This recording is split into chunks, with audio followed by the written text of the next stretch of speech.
Welcome! In front of me I have Apple Watch Series 6 and I'm gonna show you how to check the serial number and the IMEI number on this device.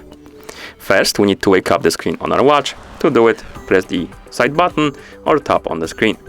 Then press the digital crown to open the app menu. Here find the settings icon and tap on it to open the settings. Once in settings, scroll down, tap on general.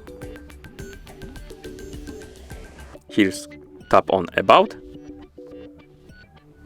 then scroll down. Right here we have serial number, and the serial number is right here down below. We can also check these numbers on the phone, so let's bring our phone right here. Open the Apple Watch app on our iPhone. In the app, scroll down, tap on General.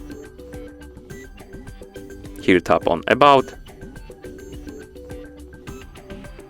and right here we have a serial number, and if we scroll down we can find the IMEI number.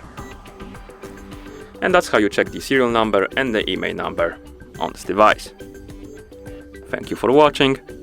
If you found this video helpful, please consider subscribing to our channel and leaving the like on the video.